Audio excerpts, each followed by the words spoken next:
Alright, everybody, sorry for the delay. Making sure the hotel's happy. No, it was not Tirrel's fault.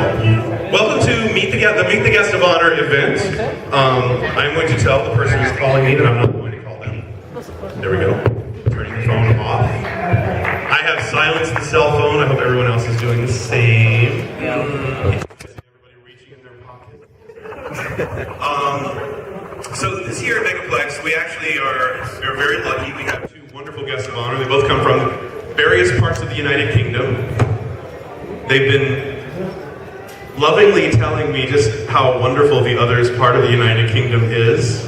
I'm not defending mine. There's no love between England and Scotland. I won't defend his either. So everyone, immediately to my right, to your left, is Tirrel.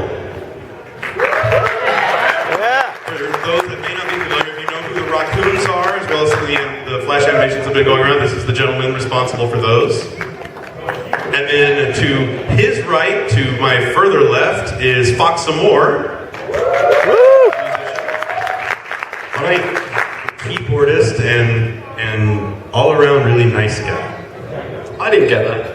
That's because you two are on the England-Scotland thing.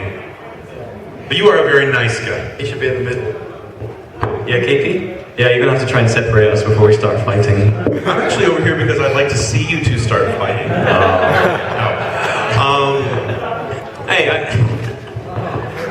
No, we don't want live versions of the animation happening. You're just lucky there's no bar stroke in here. Heavy check. There's a lot of electricity up there. I don't want a recreation of Novoa's segment of the video. It's closer to the audience than us. So, one of the things we were going to do, I was going to let them kind of introduce themselves and let people know what they've been working on, things that are involved in their creative experience right now, and then we'll take some questions from the audience if people have anything that's just got to know. So Fox, what are you currently working on? What have you been working on? The thing I'm working on at the moment is my next album, which is going to be called Come Find Me. I was recently in Holland with some good friends, and we were doing a promotional video. It was really quite fun because we had to drag this really heavy upright piano onto places in the middle of nowhere. And the best that we could do was actually remove the iron frame that was inside it, and Easy Wolf actually installed wheels on it, so we could actually drag it about. It was really quite difficult. And when we actually played it, because there was no frame inside it, the notes wouldn't make a noise. It would just sound like when you played it. So I had to try and sync myself to playing to my song. But Come Find Me is going to be a fundraising campaign. It's actually going to be the first one I've ever tried. And the goal, ultimately, is to record a live orchestrated album at Abbey Road in London. So I'll be keeping everyone updated on it. It's a really big project. There's going to be various perks and stuff available. I've got so many talented artists. I'm so lucky to actually have their help with this. It's going to be a huge thing. And the promotional video for the album will be released approximately around about the middle of August. So keep an eye out for it. Hopefully it will be really big. Awesome. And Tirrel, so apart from parodying the Grease song, what other things have you been working on? And anything that you plan on working on that might be kind of fun coming up? I'm glad he had so much to say because I'm currently working on nothing. So, I'm at the stage where I'm just thinking of what I want to do next. I kind of wanted to do another game because I wanted to take it to the next level and do interactive stuff. So that's possibly where I'm going next if I can find a coder. Are there any volunteers in the audience? I need a coder to help me with the game, but that could possibly be the next project. Or I wanted to grab him to do some music and do some collaborations, but it's all it's up in the air at the moment. I don't really know what I'm doing. I just taken a break after doing the last one. And and of all the videos you've done so far, the little flash animations, which one's your favorite? I hate them all. You hate them all? Is there one that you hate the least? So confident. I think the Captain one is probably the one I can actually bear to watch now. Okay. Most of the others I can't even look at them anymore. If I watch them again, I'll end up deleting them because I can't look at anything from the past. It's only I absolutely hate my old artwork. Gotcha. I can't stop watching the Grease one, so whenever I need to smile, I actually just put that on and play it. So. Every time I see it, I have to leave the room. I've seen it enough. I've heard it enough. I have too, and I still can't stop. It's an earworm. You're kind of like me when I listen to like some of my older stuff. I think, God, what the hell was I thinking doing that? I think it's the curse of every artist, possibly. Yep. Everyone, no one else can see it apart from the person who made it, and you just see nothing but mistakes and just want rid of it. Gotcha. So for both of you, what really when you need to work and you need to focus, what inspires you? What gets you really moving and saying creative juices are flowing? What kind of things do you do? I think for me, one of the biggest inspirations is stuff that's involved with nature. I'm very lucky where I live. I've got like mountains in my backyard. I've got like the waterfront in front of me, so I often like go for walks and just look at the scenery, or even go down there at night and just watch everything around me. And I can get inspired quite easily by that. I get inspired by a lot of visual things with art. Like I've worked with many artists like Electra, Tani, and I can see the image that they have, and sometimes that's just enough to inspire me as well, because when I see the image I kind of think about it, what would the music be doing at that point of time in the film, and that's how I can kind of like think about it and then write it and have it as a collaboration. I think that's probably why I like doing a lot of collaborations with artwork, is because when I do music I often see like the image that kind of goes with it. Oh, and Tirrel, what inspires you? As someone who works in London, if I looked out the window, I'd throw up rather than being inspired. So for me, it's more things that block out what's around me. So it's the music, really. I always start with music. If I hear a piece of music that's inspiring, that's the lead for everything I do. So it could be something with him, something from DreamWorks plays a lot. All their music from their films is really good. So Hans Zimmer. Stuff like that. A good bit of music will pretty much lead me through a project. So you two could feed off each other. His music can inspire you. I would definitely feed off him, yeah. We intend to. We're going to work together at some point. Good. Awesome. So is there anybody in the audience that has a question for either of these two folks? Yes. Tirrel, what is the strangest video you've ever made?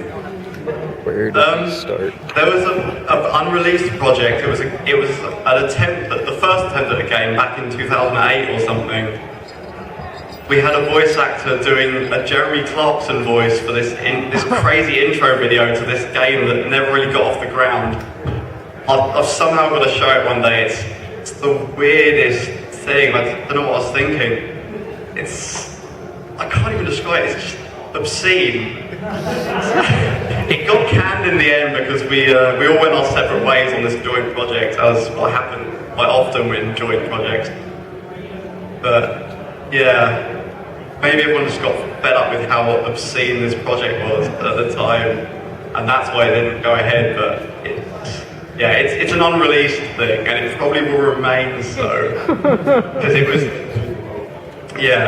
unless someone leaked it somehow. Yeah, Fox Amoore just said challenge accepted. You don't have it.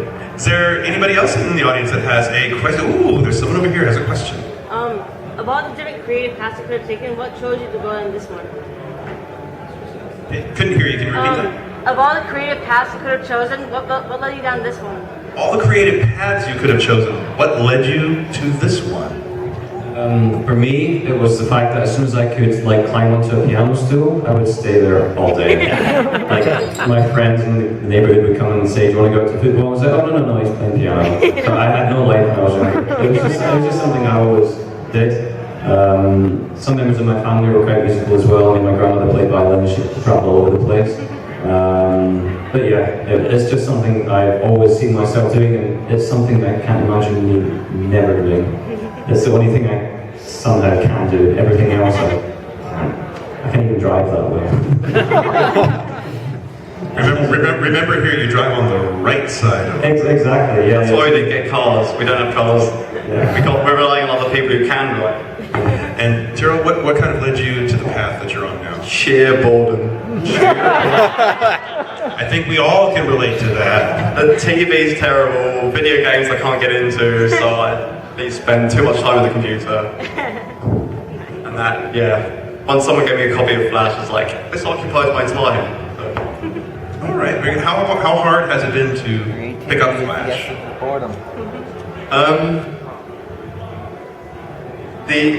Thanks to a book called Flash for Dummies, it's actually quite. That was a really good book. It really got me through the hard bit, which is learning the program. And after that, it's quite self-explanatory. You just draw a picture, and then one that's slightly after it, and it sorts itself out. So it just, it's quite easy to learn, really. So it's learning to draw the picture that's the hard part. It's like drawing a picture and then drawing what happens in the next picture, and then Flash will deal with the rest. Okay. I gotta remember that. I don't need to buy Flash for Dummies anymore. So I've got the whole book right there. How was it you actually plan it out? Do you write like a script? Is everyone asking me questions? Yeah, because I'm really curious. Like, how do you actually plan it? Is it? It's literally the music.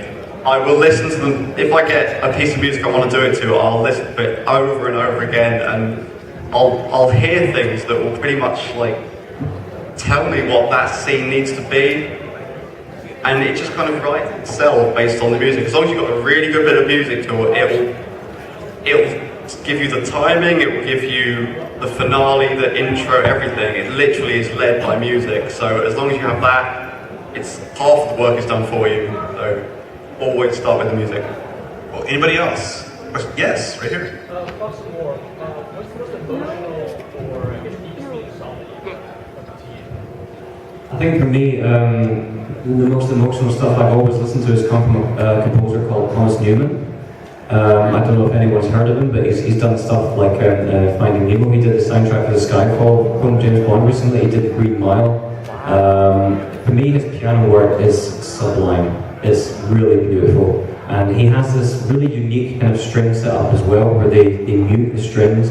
So with that combined, it really creates the most beautiful sound. So anything that Thomas Newman does, like for example the plastic bag theme from American Beauty, that for me always brings me to tears. Now, you had mentioned earlier Alec Tor as one of the artists that worked. And Alec Tor actually did a poster that will be visible for your concert. Yeah, she did. And in the poster, you see Rhubarb and Fox Amoore on keyboard and guitar. And in the bottom corner is Tirrel playing the tuba. Can you explain the tuba reference? They started it. Tirrel is a tuba virtuoso. True fact.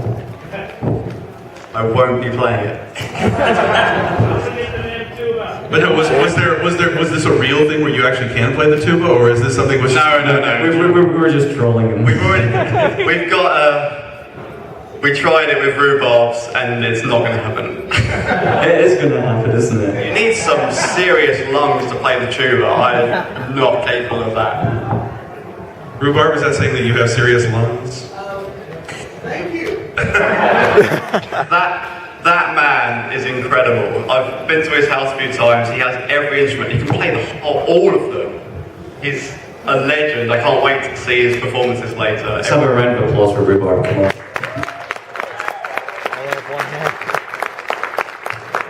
Now, Rhubarb, you actually had an instrument that you were going to bring up here for Fox to tinker on a little bit. Oboe. Did he seriously bring an oboe? No. Yes, Rhubarb is going to bring something up here. Would you guys like a little impromptu thing to see what Fox Amoore can do? This is called a toy piano. It's really called a toy piano. And this is great. Let me bring a microphone up here. We'll see what Fox can do, because this is completely unrehearsed. There we go. Totally. Yeah, thank you. Hold on.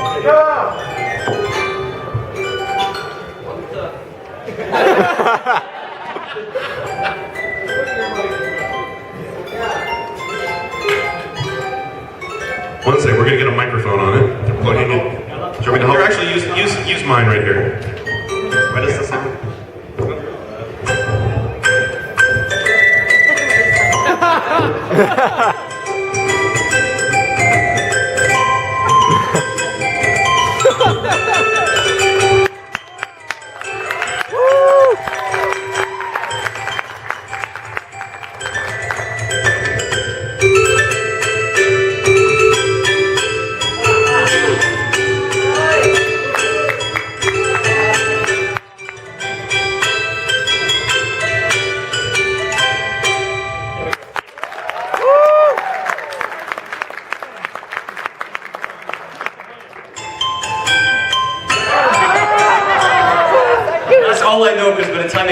switch it over. So.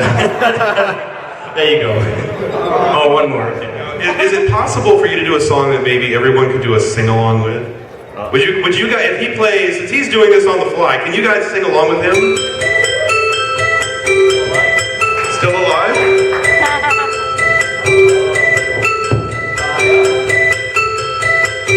I'm making out here.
There we go.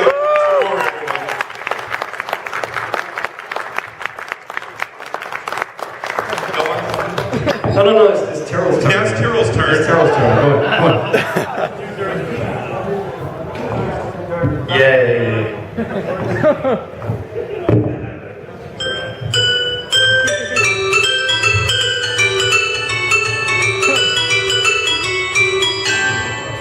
There you go. Already ruined. And I think it's very true, this machine does cure depression. Because I'm not depressed anymore. Here we go. Thank you, Rhubarb, for bringing that up here. All right, does anybody have another question? I see a gentleman in a white lab coat. What question? We're not taking his question. Yeah. Don't take his questions. No, refuse it. No. Why would you He's gonna want to make Okay, it hold say on. something. Oh God. Oh no. Haggis. Macbeth shall never vanquish the field till great Bunham would hie to Dunsian hill. Shall come against him.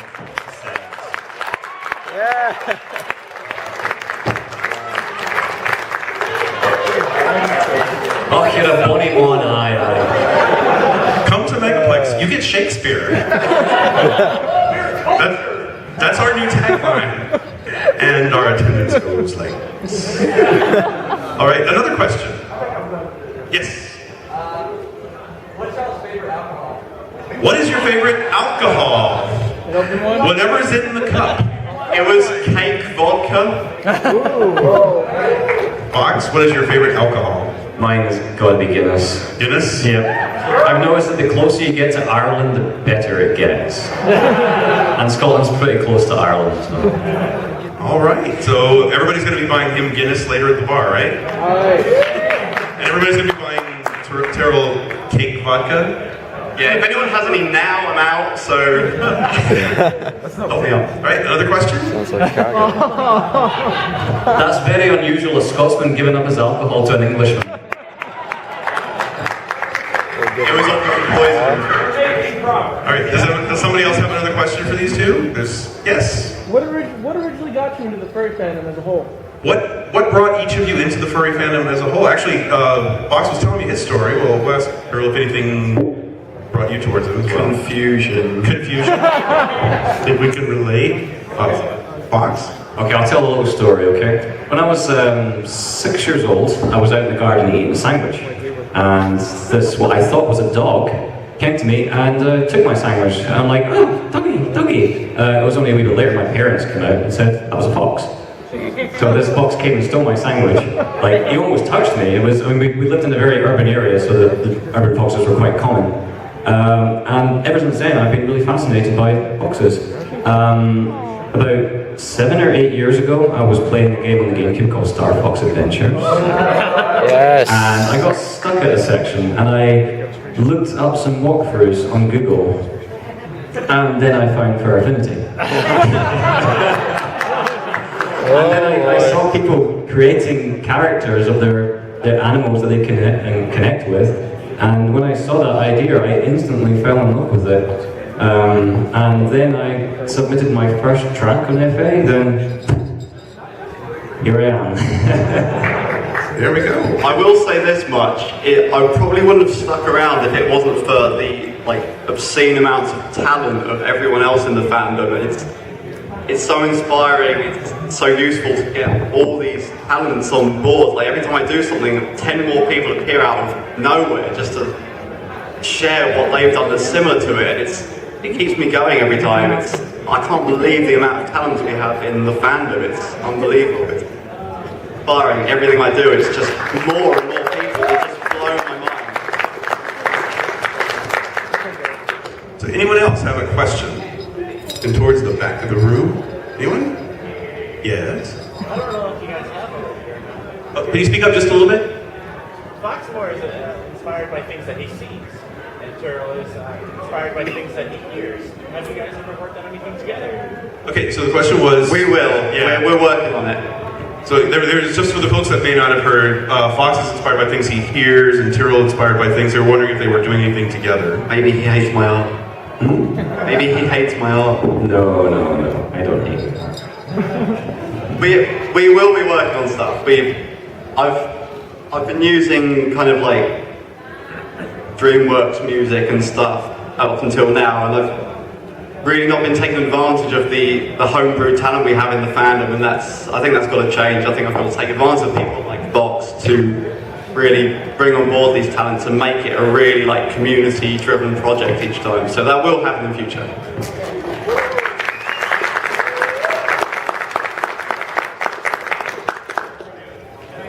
There's no story behind that. It was with the actual music track. This is on Rescuing Ghosts we're talking about. I don't know if anyone else is anyone familiar with Rescuing Ghosts, the animation? A few people. I saw it. Yeah, I had this video. I didn't really know what was going anywhere. It's just I just wanted to do some like dancing Fox thing, and I found a track from him that kind of fit it. So I then like edited it around it, put it together, expanded it, and turned it into this video. And I think for both of us, like the amount of reaction we've had for it has been unbelievable, and people have been asking for more and more of it. So I think that's where we're going to go next. I think we're definitely going to collab. So I have a question. How many of you have seen the episodes of the Fun Day Paw Pet Show where Tirrel has appeared? Okay, a few people. Tirrel is an amazing puppet builder. He built his own character out of what I believe were toilet paper rolls. Last year it was toilet paper rolls, this year it was cups. It was cups. So he finds random things that are lying about and he builds his character. How do you make a deer puppet out of the crap that's just lying around? I have a lot of time on the toilet. Okay. But if you ever get a chance, check out the very funny deer puppet that he built out of toilet paper rolls. I still laugh when I think about that. The whole muzzle with being out of a toilet paper roll that just opens up and it's half of that cardboard tube. You have a weird, whacked out sense of humor. I like you. Anybody else? Yes, Victor. Yeah, so Tirrel, what got you into the furry fandom? And where did you get the deer character from? What got you into the furry fandom and where does the deer character come from? I think it was just accident. I wasn't looking for it. It was kind of the same. I just found other people doing it. And when you find anything on like Google image search or something, it always leads back to FA, and then you find more, and you stick around. I can't really say how I was inspired to it, because I never really watched any cartoons or anything, so I don't think it came from that. It literally was the talents of other people in the community that I stuck around for. I never saw it. Nothing brought me in. It was just the work of the people in the community that made me come and join in and be inspired and bother to do it myself. So it's just that. And what was the second bit? Well, where did the deer character come from? They're a deer in my garden. They're not whitetails, they're roe deer, I think, but they're such terrible, stupid animals. They're really awful, but yeah, I see them every morning and I go out and scare them away, and they're just so awful. I thought it'd be pretty funny to do it. So You said they have this kind of like little hole in the fence where they like come in. Have you not ever There's, thought of like like, blocking it as soon as they're in? my garden backs out into some woodland, and like through the night they all come in through this tiny hole and start eating all the flowers and shit. When I go out, in the morning I go out, get my coffee, and they all try, like 20 of them, try and get through this hole, and they all crash and fall over. They're really terrible animals, but they're funny, and they look good. That's what I think you should do. You should try and get some sort of remote device that closes that hole, and then see what They'll happens. go for me. Okay. You can run very fast, you'll be fine. And you've been making comments that you want the deer in my backyard to come and eat all of my garden produce. You told me I better not hurt the deer, that I'm trying to feed them and make them fat. American deer. Right. Okay, are there any other questions? Yes? I'm curious if there's anything that you were afraid of, you would not enjoy about the United States, then you actually, yeah, either one. That you actually, Denny's. Mine's in the bin over there, yeah. I had that experience too. Also Disney. Disney in July sucks. Busch Gardens was much better. It just rains. I hate summer here. You know, I'm actually partially to blame for that, because when I came over here, I was really excited. I was like, yeah, I want to see a great storm in Florida. And then when we went to Busch Gardens, yeah, they gave me a storm. It rained for like 5 hours. He was cheering it the first day. By about the third, he was as pissed off as everyone else. Welcome to Florida. Thank you. Can you move the convention to a more convenient month? What, September? Yeah. I don't ticket prices also go up in July, so. I don't know if we can. We'll look into it. For me. For you? Oh. For you, we'll look into it. I do want to come back. All right. And Fox, you've actually indicated you're thinking about coming back next year as well. I will definitely be coming back. Want to come back? Now, you were selling CDs over in the dealer's room. What CDs do you have with you? I have all my in-stock CDs, Masked especially. I first released Masked about 3 years ago, and there's now only 18 left. So if anyone wants a copy of Masked, they're in the dealer's den just now. They are going to be gone here. Hold me one. Yeah, I will. Yeah, hold I me will one. hold you one, Can yeah. mine be free? Yeah, okay. Yeah. Anybody else have questions? Yes. How much do those 18 CDs weigh? How much do those 18 CDs weigh? You would know that better than me. I was going to say, let's ask the DLCC porters. No, let's ask the poor old man that said, oh yes, you can send your CDs to me, I'll take them to Anthicon, and then the son of a bitch sent 150 pounds of CDs in one month!